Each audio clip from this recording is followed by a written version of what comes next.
I've had beef with Arizona ever since I was a kid, and they stole my basketball coach, Lute Olson. Well, we'll see if I have the same beef with North Carolina in a couple of weeks.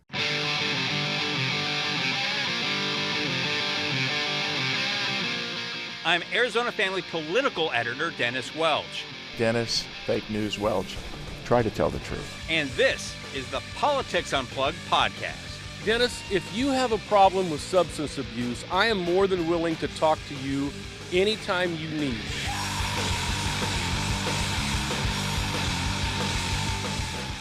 Right, and welcome back to another edition of the Politics Unplugged podcast. This week we're joined by Axios ace reporter Jeremy Duda. Jeremy, how the hell are you, man? What's going on? Oh, I'm doing great. As always, man. Like, what have you been covering this week? We brought you on here to talk a little bit about ICE. You've been all over that story with the council there. Before we get into that, what else you been following this week? March Madness, baby. Some Iowa Hawkeyes, baby.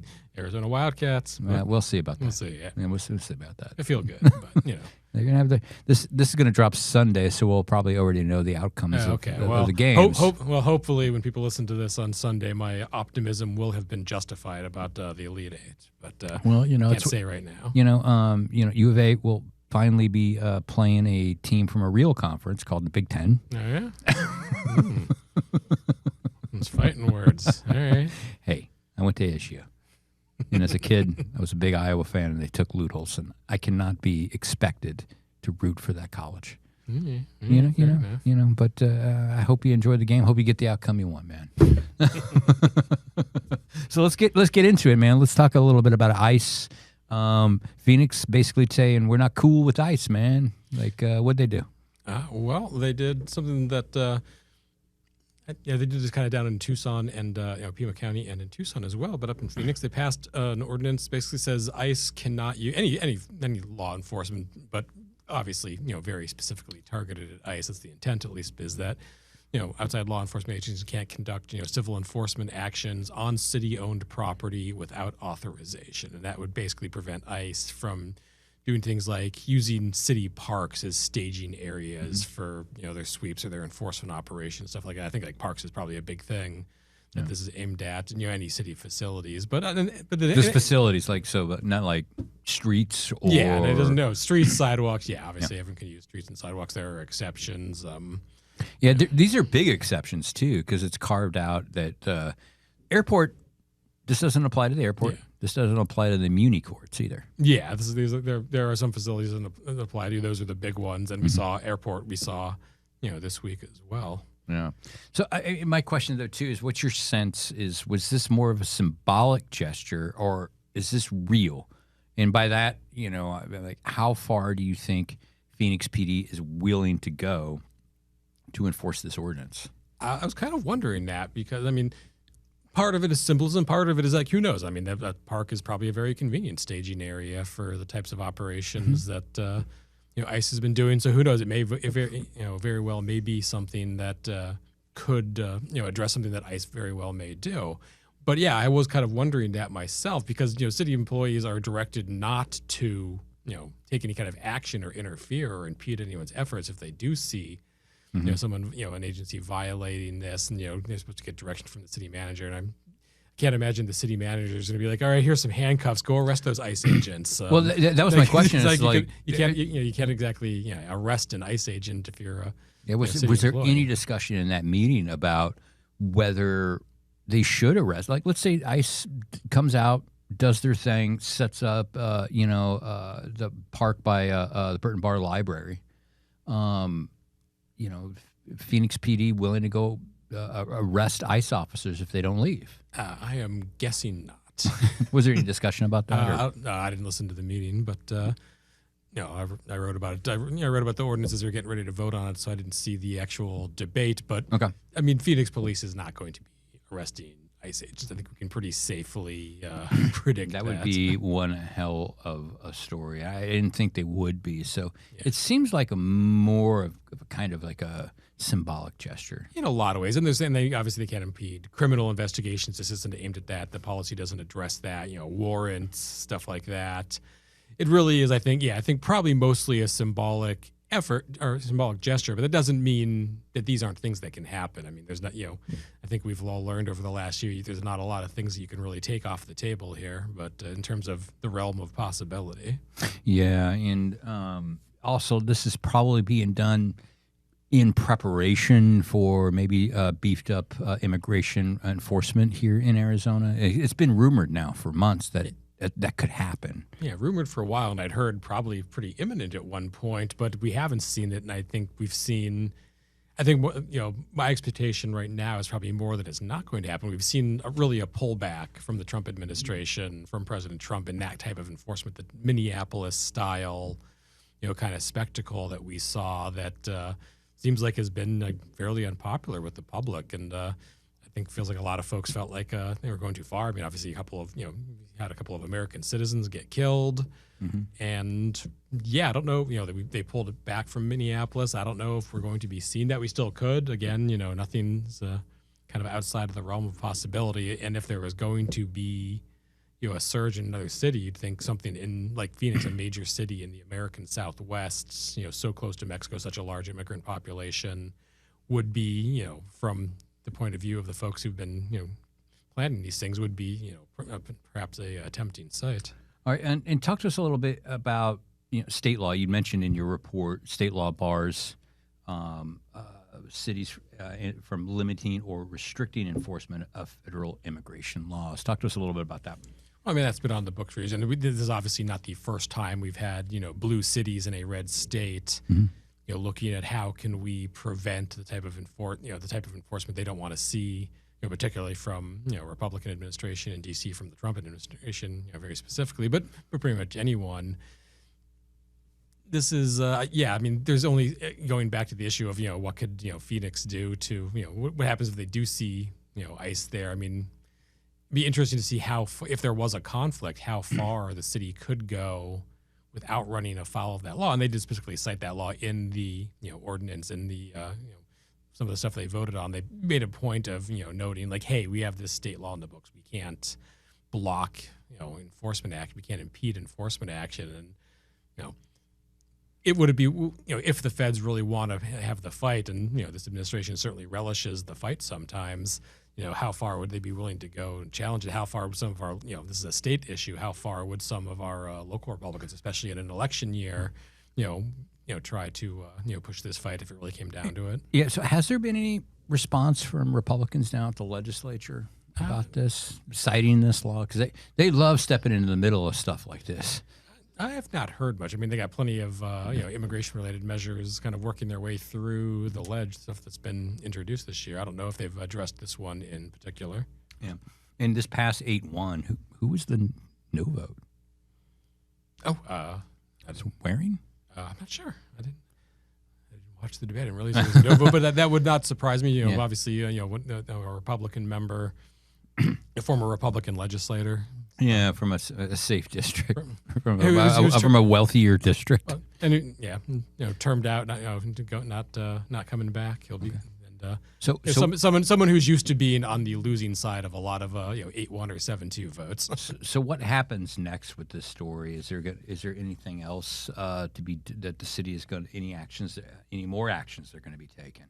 I don't know. It wouldn't surprise me. I mean, the base, the Democratic base, folks on the left is obviously something they're very agitated about, something they want to see, government action on, and especially in particular areas where they are, control kind of the levers of power the way you do it. They do at Phoenix City Hall. Yeah, because I mean, it's got to be like politically expedient to just the raw politics side of the whole thing, because it doesn't seem like Trump is very popular in Phoenix proper. When you start getting downtown into the cores and stuff like that, pretty blue area. Yeah, pretty blue area, and these immigration enforcement operations probably not very popular. So it's probably being applauded a lot by voters of the city at this point, right? I would imagine so, and I think obviously Democrats all over the state are banking on that unpopularity of President Trump and the Trump administration with the elections coming up this year, and so this is all kind of coming into play there. Yeah. Well, all right, man. Let's take a hard turn from talking about the news of the day or the week. Let's talk a little bit about you, Jeremy. You are publishing another book, man. Congratulations, dude. You've already published one book. Talk to us about your new book coming out, and we'll get into all the details about where you can get it, where you can find it. But tell us a little bit about it. Well, this book is about a subject that I think very near and dear, to my heart, to a lot of Arizonans' hearts: the assassination of Arizona Republic reporter Don Bolles in 1976. It's obviously a very infamous incident. Don Bolles was lured to a meeting at the Clarendon Hotel. When he left, a bomb exploded under his car. This case played out for really almost 20 years. It was very drawn out, lots of twists and turns, and I'd always been fascinated by this case, just as a journalist, as an Arizona native who loves his state's history. It always I read as much as I could about it. It just always kind of bugged me that there was not a comprehensive account of the case. And finally, I kind of set out to write the book that I wanted to read. And it took a long time. This was, as I mentioned, the twists and turns and the amount of time this case took. I think probably the reason no one had ever written that comprehensive account is there's so much detail, there's so much information. This took me the better part of a decade to research and write this, and I had a couple of kids in that time, so that kind of that took up a lot of my free time that I might have used for writing and research back in the day. But it was a very intensive effort, and could not be happier to see this book finally about to come out. Does the book get into any personal aspects of Don Bolles? Because as a journalist here, obviously his name is ushered with reverence and all this other stuff. But I never heard much about him as a person. Well, and that is kind of an unfortunate part of the case. Is for most people, their knowledge of the Bolles case starts on the day that he's a bundle of dynamite blew up under his car, and you don't hear much about it after that. But Don Bolles was he's 47 years old, had I believe 5 kids, a wife at the time, a young daughter, very involved in her life. He came from a journalism family. His father and grandfather were both journalists. Moved out here in 1962 and really very quickly made a name for himself. And it is worth remembering. We always think of him as the journalism that the great journalism that he was known for out here. But he did have a family. He did have people he loved. He left behind. I spoke with a couple of his kids, with his widow, and they still it's still 50 years later. The 50th anniversary is in a couple of months, and 50 years later, I think it's still very painful memories for them all. Yeah, and most people, if you're listening to this, you're probably familiar with the general. He was blown up at the Clarendon. He was investigating mob ties, some mob connection stuff. Maybe tell us a little bit more about that aspect. What exactly was he investigating at the time? Well, it's hard to say. Bolles had been really made his name covering government corruption, the land fraud epidemic, the mafia, the dog racing scene. The last 2-3 years of his career, he was a state capitol reporter covering a beat that you and I know very well. He was not. He still covered some of the mob stuff, some of that stuff, but for the most part, he was down to the Capitol. He wasn't covering that. And what had happened, what he was going to the Clarendon to find out, was a man named John Harvey Adamson, who was kind of a chronically unemployed, drunken, hustler and crook, reached out to him, said, I have a source who has information about, corruption with, political figures like Barry Goldwater, Sam Steiger, who was a Republican congressman at the time with whom Bolles was very tight. And Bolles did not actually believe he had real information. He thought it was a setup aimed at Steiger, perhaps, that because they shared some mutual enemies in the dog racing world, specifically the Emprise Corporation, with Buffalo, New York-based company that was a kind of 50% owner, along with some of the local owners of Arizona's dog tracks. So he referred to him as a sleazy bastard when he described Adamson to his editor and to his wife. And so he did not think it was genuine information he was going to, but he wanted to find out what the game was. He wanted to find out what this guy had to say. And so, on June 2nd, 1976, he finished covering a legislative committee hearing, wrote up a quick story, and headed out to the Clarendon for his meeting. Wow. And what was, in researching, writing, what was the biggest surprise that you came across that doing all this work for nearly a decade? think probably how many different angles there are to the case that most people out here don't know. From what most people hear, the kind of top line story is that, John Adamson said that he was hired by a contractor named Max Dunlap to kill Bolles because Bolles had angered Kemper Marley, who was a very wealthy, very politically connected liquor distributor who had been nominated for a position on the state racing commission, and Bolles had written some stories that had been credited with, perhaps helping to sink that nomination. But there's so many other angles that were explored, that were investigated. I think probably the most interesting thing I learned in this research is there was a mafia hitman who became a federal witness after he got caught, who told investigators that he and his partner had been given the original contract to kill Bolles, and they came out to Arizona from Chicago and pulled out and decided they weren't going to take it, in part because people told him, like, hey, you need to do this with a bomb, and he's like, we don't do bombs. That's not, we use guns. We don't know anything about bombs. And also that his partner felt like, hey, whoever does this is going to be kind of left holding the bag. They're going to be the ones who take the fall for this, and we don't want anything to do with that. And nothing was ever proven, nothing was ever confirmed on that. But the guy had some credibility to speak about that issue. So it was a very, and then there are so many people who believed at the time, and some who still believe today, that they'd gotten the police and the attorney general's office got the case wrong. I'm not among that crowd, but there are so many different angles, so many different kind of unexplored facets of this case that I think most Arizonans don't know about, even folks who do know kind of, the general story of what happened to Don Bolles. So, I mean, I know you're, journalist, you want to stick with the facts. Have you any theories what happened? Well, I figured that, by the time people are finished reading my book, they're going to want to know what I think. And I felt like it would probably be kind of a cop-out to not say what my own conclusions are. I think most likely they got the right people in terms of, I think it was most likely, as John Adamson testified, that it was Max Dunlap who hired him, and Jimmy Robeson, a friend of his who was a plumber in Chandler, who helped him out by building the bomb and detonating it at the Clarendon.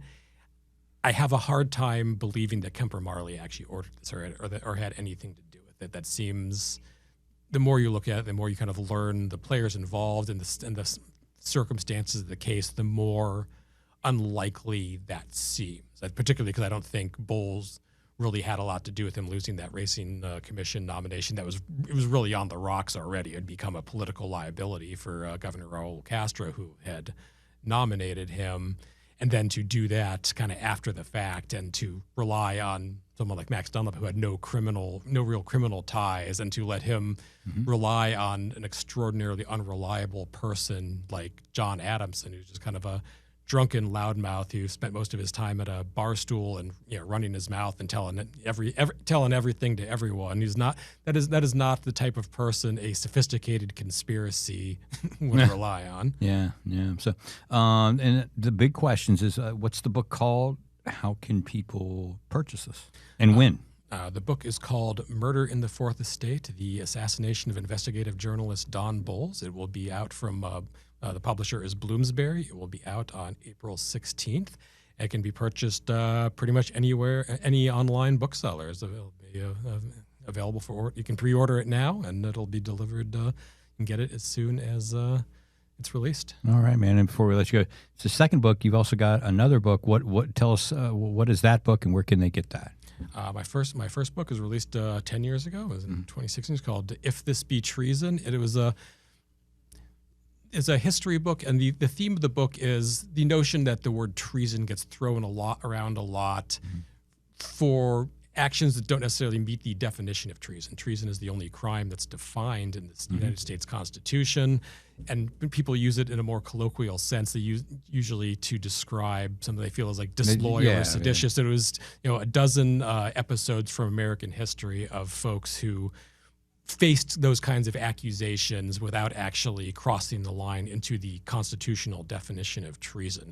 Going back to kind of the earliest days of the Republic, stuff like the Alien and Sedition Act, and going up through World War II, through the Civil War, through the Iran-Contra in the 80s, through a lot of different episodes. And I think it's a fascinating look at a lot of episodes in American history that a lot of people probably don't know a lot about. Yeah, and they can get that book at the same place they can get your book on Don Bolles. Sure, absolutely. Also available, Amazon or any online bookseller. Some bookstores, I'm sure, still have some copies floating around. Damn, dude! Congratulations, second book. How do you find time to write this stuff? Because the second book. I mean, I know that you've had kids during this time. You mentioned that you do you work full time reporting on Arizona politics and whatnot. Man, I'm like, when the hell do you sleep? Well, I mentioned that this did take me the better part of 10 years. Yeah. The Attorney General's case file, which is over at the State Library and Archives, this is about 150 bankers' boxes worth of materials. I literally took, there were times when I literally took a week of vacation time so I could just spend an entire week at the archives copying documents, or I'd go in, an hour or two before work a lot of time, and you're not allowed to Xerox, you have to take photos because they're old documents. So you have to take photos, and I have to take them home and take notes on everything I've got, and then you have to craft that into, cohesive story. There's interviews, a lot of in-person and phone interviews with people who were involved in the case as long ago as it was. There are still, a lot of folks around who had involvement in some angle or another. So, yeah, it was a lot of work, and I'm glad to have that part of it behind me. Well, congratulations, man. It's impressive. You can get that book soon. I'm sure if they follow you on your social media platforms, they'll also be able to find your book that way. Absolutely. I will be promoting the hell out of it. All right, man. Thanks for stopping by here. We'll see you next time, dude. Thanks. For having me.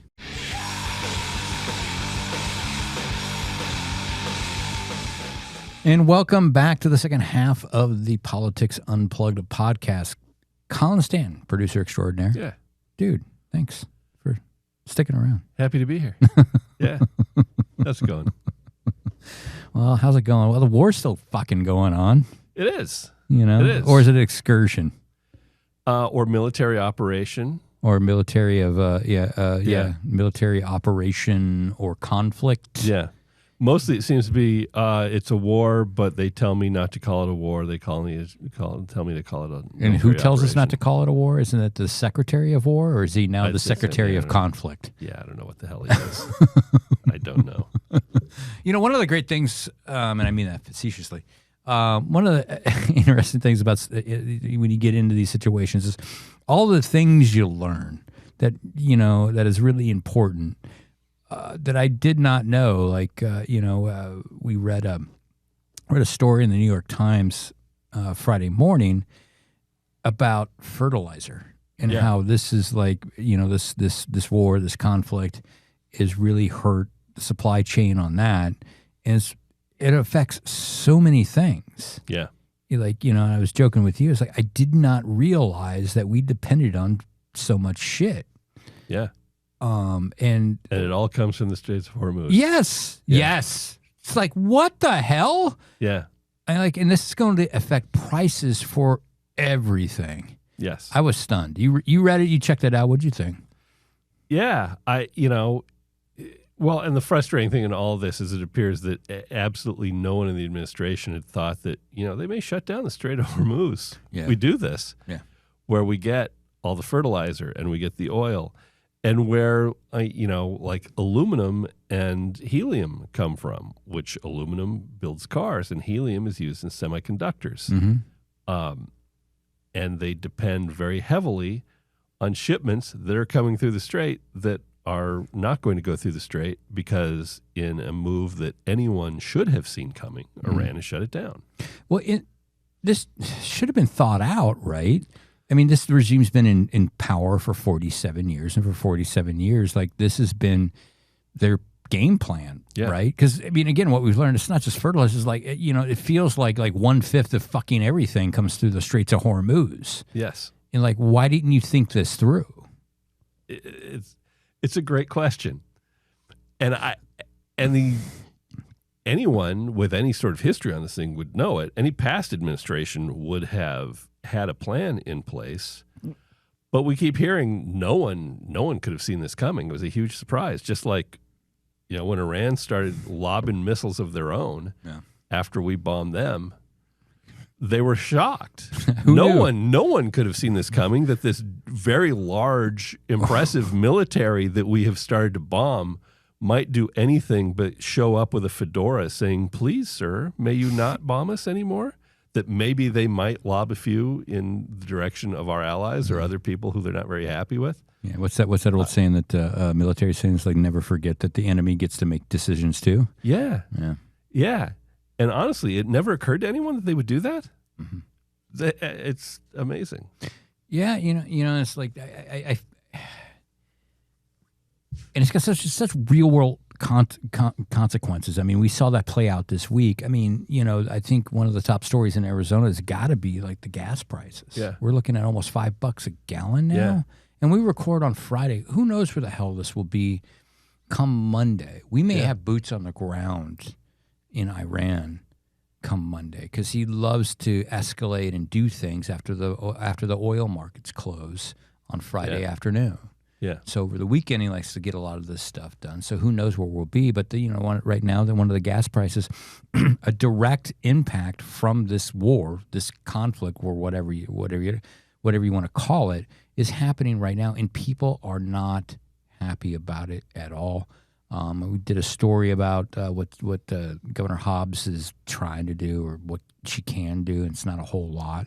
Yeah. Spoke to a woman, on a fixed income at the gas station, and said it's already affecting the way she lives her life. That she's making decisions now where she's not going to do the things she normally has done for like social reasons or whatever. Because again, fixed income, doesn't have a lot of money, and these gas prices are really eating into how she wants to live her life. Yeah. And on the state level, if you waive the tax or something nice, and the whole, waiving the requirement gas tax, yeah. on and waiving the requirement on the summer blend. I filled my tank last night. I think it was $64 to fill it. So if you do that, it's going to be what, like 62? Well, I figured with what was it, like the gas tax? It's like 18 cents a gallon, 19 cents a gallon, which is pretty low across where it stacks up across the country. Yeah. Arizona ranks 47th in the nation. I mean, it's a long way from California, which is like 70, 80 cents a gallon or something like that. So it's pretty cheap. And I believe for a 15-gallon tank, if you fill it up, it costs you just under $3 extra.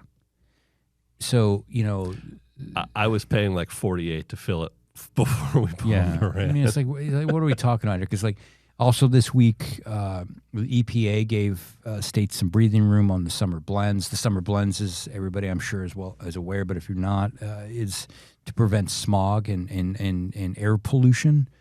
So they're giving everybody a waiver on that, and that adds about 10 to 15 cents. So what are we talking about here? Roughly 20 cents on the tax, 15 cents on the summer blend. That's what, 35 cents overall. Gas is up so much more than 35 cents. Yes. It's not, is that really going to make a big difference? I don't think so. No. And I guess you don't need to worry about the summer blend, since we've decided that all the air pollution in Phoenix is entirely from China. None of it's from us. It's all imported from China, according to the EPA now. It's never our fault. No. Nothing's ever our fault. No. I kind of figured they blame it on L.A., but no. Yeah, usually we they import do. it from China. Yeah, usually they blame it on L.A., but I don't know. Yeah. So here we are in this situation where it doesn't feel like you're going to save a whole lot of money. And again, the governor has said that she's only open to suspending the gas tax. Brian Kemp, the Republican governor in Georgia, has done that. So I don't know really where that gets you. It just leaves you in a situation where I think you start looking politically. There's going to be some hell to pay come November. I suspect there probably is. Yeah. Because one of the more interesting political stories we saw this week was there was a special election in Florida for the state legislature, and Mar-a-Lago's now legislative seat, Donald Trump's state legislator, is now a Democrat. Yeah. Well, and where's the count now from seats that have flipped? in special elections. I believe it's Democrats have flipped 28 seats nationwide, and the Republicans have yet to flip a single one. There are indications that the midterms may not go well for the Republicans. No. And, as we saw, Sabato's crystal ball is one of the best-known political forecasters out there. He moved Arizona's governor's race from a toss-up to leans Democrat here in the past week. So, all indications are this is not getting better for the Republican Party. And Donald Trump's decisions are not making it any easier for his party to get to keep their seats this year. No, and it leaves the Republican candidates in a interesting position in that they all feel they have to completely kowtow to Trump to get his endorsement because they can't get out of the primary without it. It's absolutely amazing. But you get to the general and it ain't helping. It's just Because if Hobbs won the last time around, this figures to be a much, much more hostile voting group towards Republicans than it was the last time Hobbs won. And if you just look at the data too, I mean, when Trump's not on the ballot, there are people that are engaged politically solely for Trump. Yeah, they come out for Trump. They don't come out for you. No, I mean, look at the data. It's out there. It's a lower turnout election anyway in a midterm than it is a presidential cycle. But there's just people just interested in Trump. Yeah, and he gets to play by a whole set of different rules than you. Yeah, and I don't get the sense that the group around him from J.D. Vance on, I don't know that people like any of them. Mm-hmm. Even the Trump supporters, I don't know that they care much about J.D. Vance or Rubio or take your pick. So it'll be interesting to see where this goes because Trump won't be on the ballot after this. Mm-hmm. And, is Vance riding his coattails after this? I don't know that he is. I don't know that even Trump people like Vance. No, I mean... And people who are not Trump people certainly do not like Vance. Yeah, and who is Vance? That does change a little bit. It changes a lot. I mean, is he hillbilly LG? Is he MAGA? The hillbilly from Dayton? Yeah.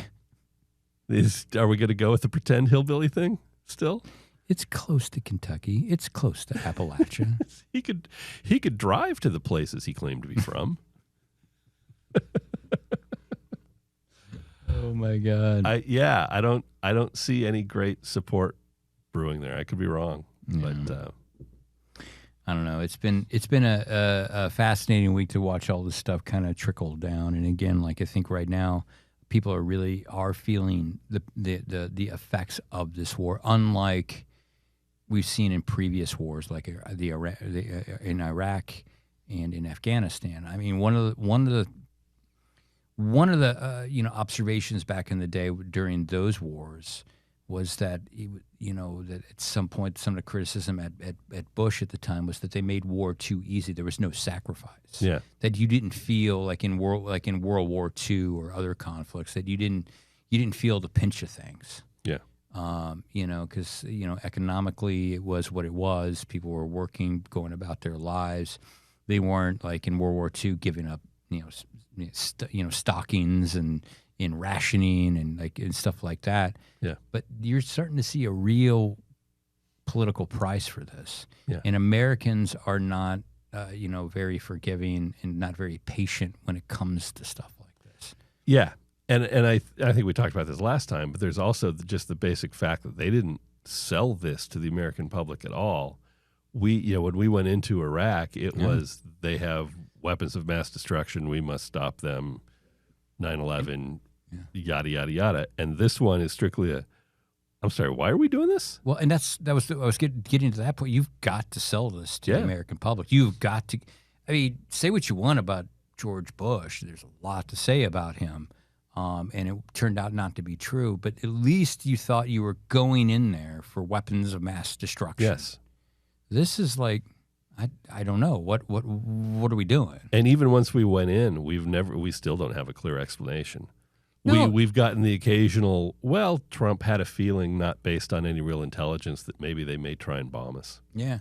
And now 8 months after declaring that the nuclear program and the nuclear stockpile there had been completely obliterated. yeah, and then, a few weeks into the war, excursion, conflict, Military operation. Yeah. He lifts the sanction on Iranian oil. Yeah. What the fuck is that about? Yeah.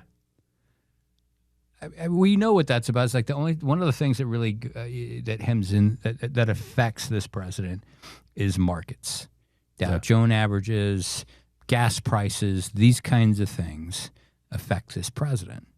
And so he thinks that you lift the sanctions on that, maybe you can keep the cost of oil down. That's not been working, man. No, no. And the only reason we can talk about this now is because the Dow Jones is under 50,000, right? Yes. No, we're not allowed to talk about anything but the Dow, apparently, when it hits 50. Once it hits 50, child trafficking's cool. Can't talk about that. Why would you care about child trafficking? When this is according to Pam Bondi's testimony, yes, right? Attorney General Pam Bondi said it was disgusting that they were talking about child trafficking when they should just be celebrating that the Dow is over 50. But now that's under 50. It's under 50. All so these go things to it. we could talk about all this stuff. Yeah, which is great. Yeah. Going to war with Pete Hegseth in charge. Oh man. Feeling confident? He can draw on his wealth of knowledge he developed as the morning weekend anchor on Fox News. Just amazing. Yeah. And he's got anti-Muslim tattoos, so clearly he's qualified for the job.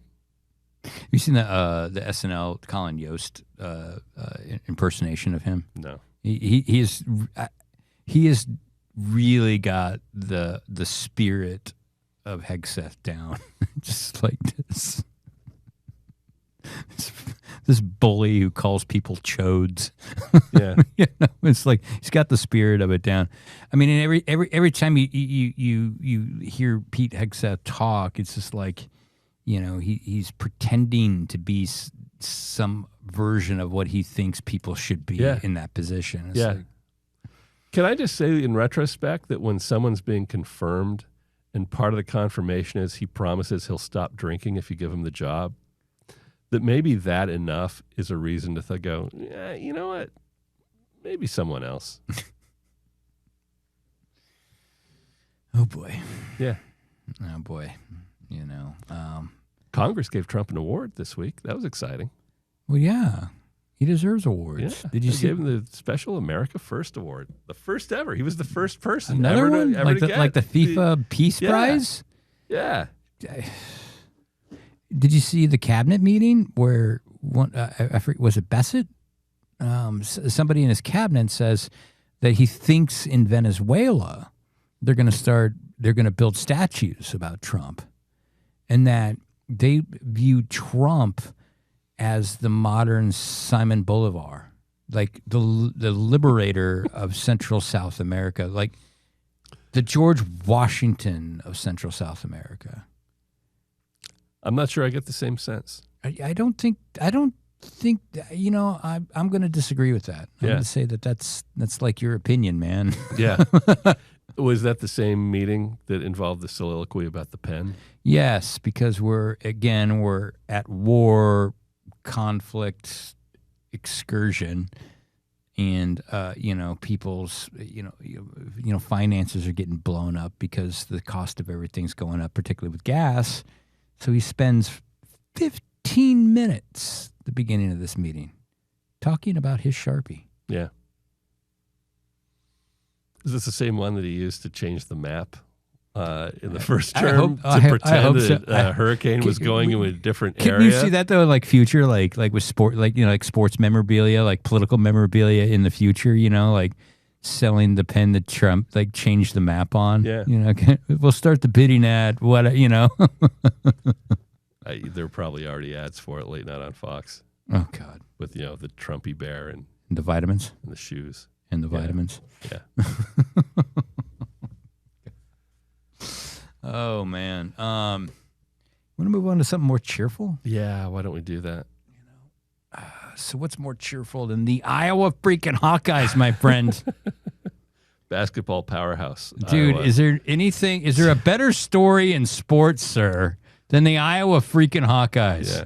My beloved Iowa Hawkeyes. Coming out victorious in that classic basketball battle, Iowa versus Nebraska. Battle of the Corn, baby. Yeah. Carmageddon. Yeah. Cornageddon. Yeah. Yeah, I don't know what to say, man. Iowa, Nebraska basketball, I got nothing for you. Dude, when it's 5-on-4, you're going to win. That's true. If anyone missed that, the Fred Hoiberg, the coach of Nebraska, neglected to send out a fifth player in a 3-point game with less than a minute to go, leading to a very easy layup for Iowa and a foul because the guy had to cover so much territory to try and get over to defend it. He fouled him. So that was worth 3 points. The neglecting to put a fifth player on the floor. Yeah, one of the greatest offensive plays in college basketball history. I would put that up there with the Christian Leitner last second shot to knock out Kentucky. Yeah. No, the 5-on-4 layup was 5 on definitely 4. one for the record. Did books. you see the memes after that? You'll appreciate this because you're such a big fan of the movie. They kept Jesus. they kept making reference to Coach Norm Dale in Hoosiers. With that scene where he only put 4 players out there, and he tells the ref like, my team is on the court. Yeah. Yeah. And I bring this up only because I know you love the Hoosiers movie so much. Hoosiers is awful. It's like this beloved. I know you're just gonna wind me up and let me go. This is called poking the bear. Yeah. Hoosiers is a beloved sports movie, and it's a piece of shit. Hoosiers is awful. And it's based on a true story. So let's be clear on what the true story is that it's based on. It's the inspiring tale of the white team from the really big, dominant, rich school using their little wiles and pluckiness to defeat the black kids from the poor, rural, smaller school. People make it out to be this great, heartwarming underdog story. It's not an underdog story. They were not the underdogs. They were the white guys. Yeah. That's what made it allegedly inspiring. Mm-hmm. It's a shit story. But I get that's like, is that Indiana inspiring? I don't know. But he taught the kids discipline, man. He did. Yeah. Remember, 4 times they had to pass the ball before they could shoot. 4 times. Yeah, I remember. Yeah. It's not my favorite movie. And those passing, God. Why are you doing this to me, man? While we're on the topic of old school asshole coaches. Oh, boy. Can we get into Curt Cignetti? Oh, yeah. Let's do that. And I will, of course, it's another Indiana story. Yeah. But I will acknowledge Curt Cignetti and what Indiana did last year was a great story. Amazing. I mean, literally, statistically, the worst or one of the worst programs in Division I football over history. Mm-hmm. They've been awful forever. And he came from a small school and took a bunch of players from that small school and went there and took over, and they won the national championship. And they beat my Ducks twice, so I don't, Yeah. They were legit. I mean, they were legit. And Yeah. it's to come from where he came from, and he's an older guy. He's in his 60s. It's not young, upstart, new ways coach. He's an old school, older guy who gets this chance and wins the title. And it's amazing and damn near inexplicable. Except that he was bringing like 40-year-old men that had like 20 years of college eligibility. But anyway, that's a tangent. And he pulled in guys from another school, but the other school was James Madison.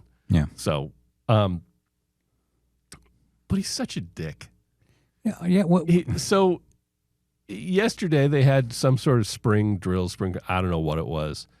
And he's got a transfer receiver, I think, or D-back, I forget which, from Michigan State. And he was asked about it, and he said, well, you learned something today. The player showed up in shoes where the cleats were colored gold.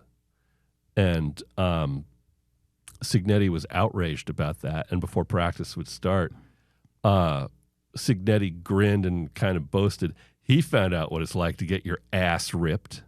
Because he was horrified that this transfer would have shoes where the cleats were not a color that Cignetti liked. Oh, what a jackass. I always, when I was, a kid and playing sports, I hated coaches like that. Yeah. And there's this certain worship of the asshole coach who just abuses players and is lousy to them that I've never understood. It's the same person who thinks, the people who like that also think that like a good ass kicking will learn you. Yeah. Like, no. And it's just moronic. It's no. You can. And it reminds one of Bobby Knight, Oh, the ultimate fucking asshole. who again was an Indiana guy. Yeah. It's like this Midwest angry white guy thing that I don't get. Yeah, They yeah. love that archetype, and I don't get it. Yeah, my dad, his generation, they loved themselves some Bobby Knight. Yeah. And Bobby Knight was an abuser. Yes. Yeah, absolutely. Like a physical abuser. Yeah. It's one thing like Cignetti saying that kind of crap. I mean, that's the like get off my lawn fucking like older guy, like pull up your pants. And, like, and seeing his face as he told the story in like his attempted swagger and like, this is how badass I am. And he just looked like a moron. Yeah. Yeah. And, obviously it worked for Cignetti last year. They were very successful, but those guys are dinosaurs, man. And look at Bobby Knight. Guy wasn't winning much over the last decades of his career. No. And there is that worship of that. I don't understand it. I don't get. There's plenty of examples of great coaches out there who didn't use that. Yeah. That method to get results. Like I remember my dad when we were younger, it's like, would be watching a football game or a basketball game, and our team would be down, and my father always assumed what they need is a good ass kicking at halftime. Yeah, that's exactly what they need. Yeah, I've never understood it. And people love that stuff, man. People eat that shit up, and I'm telling you, man, like Cignetti in this world of NIL, you got a short leash on that kind of behavior, man. Yeah. I mean, you've got a great coach at Oregon, I think Dan Lanning, who does it right. I don't see Dan Lanning coming out and saying, well, that son of a bitch came out here with gold cleats, and No. I ripped him a new one. And when someone does something really stupid on the field, you can see he's pissed and he'll go and talk to him, but it's not a big performative, embarrass them, look at me, I'm a hard ass, I'm yelling at the kids thing. It's a strong correction at the time, but and when you ask him about it later, he's not going to throw the kid under the bus. No. Even when it's richly deserved. I mean, they lost a guy for a couple games because he spit on another player. It was moronic. Yeah. And he heard it from Lanning immediately, but afterwards, it wasn't a big performative, look at me, I'm the tough guy, I'm yelling about this Because when you kid. do that, you're making it about you and not about the kid. Yes. And it should be a learning experience for the kid, not a performative thing where you can remind everyone what a hard ass you are. Yeah. But it's like, back to the Iowa-Nebraska game with the four guys on the court. One of the players was asked about that for Nebraska, and the Nebraska coach, Fred Hoiberg, steps in and says, I'll take that question. That was on me. That was my mistake. Now, that's a great coach. Yeah. Like, you really think Bobby Knight would take the responsibility for it? Or if he did, without name checking and yelling at that player at the press conference or calling him out. Like, not a freaking chance. Yeah, none. Yeah, instead a move by Hoiberg. And ultimately, he's right. I mean, it's on him. Even if it's on the player at that stage, there's less than a minute left and there are four guys on the court. Yeah. That's on the coach no matter what. Yeah, and good for and good for him for pointing owning that up out. to it. Yes. Like I said, I always praise Dan Lang because I am a fan of his coaching and the way he gets things done. And again, like, you can be that coach. You don't have to be the Cignetti guy, because when you're doing that, you're making it about yourself. Yeah. Look how tough I am. Well, and the flip side of what Hoiberg did is you've got Randy Bennett, who was just announced as the new head coach at ASU, who, as his team got knocked out of the tournament, was asked, what happened, God, and he said that there was just terrible leadership on the team. The team leadership let him down. They were so much better last year. Threw all of it on the players, every last bit of it on the players. It was their fault. They had bad leadership. Like, don't do that. Don't. Like when you get there, man, it's just like maybe it's time for you to hang up the whistle. Yeah. If the problem was the team leadership, maybe the problem is that you should have recruited better leaders, or you should have coached them up to be better leaders. Yeah. At that point, that's got to be on you. Yeah, no. I mean, if you're saying the leadership of the team, like, wait a minute, who actually leads the team? Yeah. Oh, the coach. Yeah. That would be who? Yeah. And I mean, good luck to him. He's taking over a sleeping giant, I'm told, at ASU. God, if I hear that one more time. I've heard that since I was in high school. I've lived here That for was a over long time I've ago. lived here over 30 years, and Yeah. I've heard that forever. Yes. It's not a sleeping giant. No, the problem is you got to spend money now. Yeah. You had to spend money then on a program, Yeah. and they didn't spend money then. They sure as shit ain't going to spend money now. No. You know, No. like Bobby Hurley, whether you like him or not, probably a better coach than his record indicates because there's no resources here. Yeah, maybe. Yeah, you're not a fan. I didn't get the hire in the first place. I'm not a fan. All right. I don't know. It seemed to be he kept his job because, well, his brother's really good. While being a gigantic asshole, Oh, that guy but is- really successful. Yeah, he is successful and a gigantic turd. Yeah. Before we get out of here, man, I just want to hit up real quick. Man, give me some hope for the Phoenix Suns. They have not been playing well. They haven't. They've had injury trouble. They're pretty much locked into the play-in, and I think they should get out of the play-in to actually make the playoffs. Mm-hmm. I don't expect anything from them after that, but honestly, I thought the goal of this season should be the play-in, and it looks like it's going to be slightly disappointing that they're in the play-in after the year they've had. So that's great. I mean, they've vastly surpassed my expectations. It's such an Arizona story, though. Going into the season with no expectations, exceeding those low expectations, Yeah.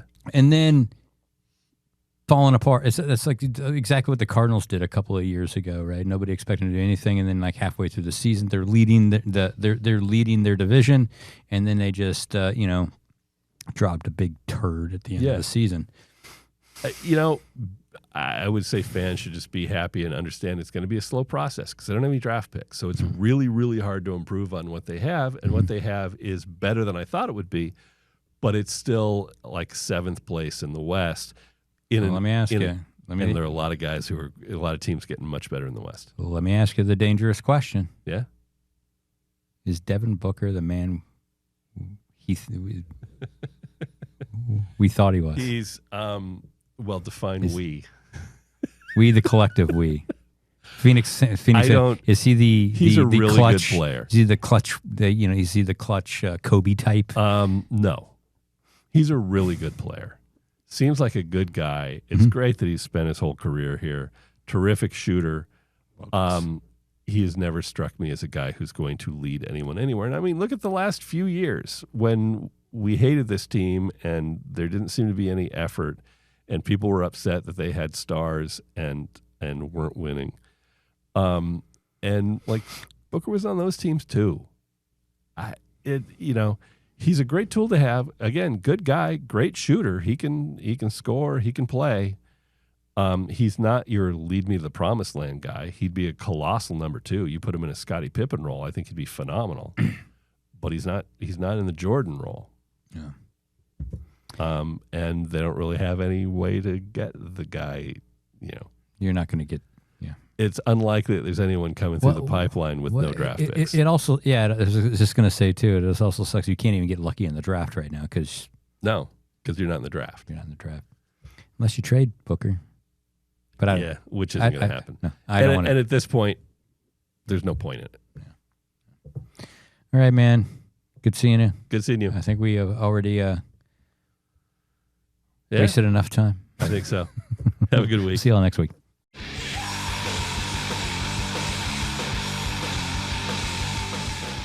Thanks for listening. You can subscribe on YouTube, Spotify, Apple, the Google Store, or anywhere else you get your podcasts. See you next time.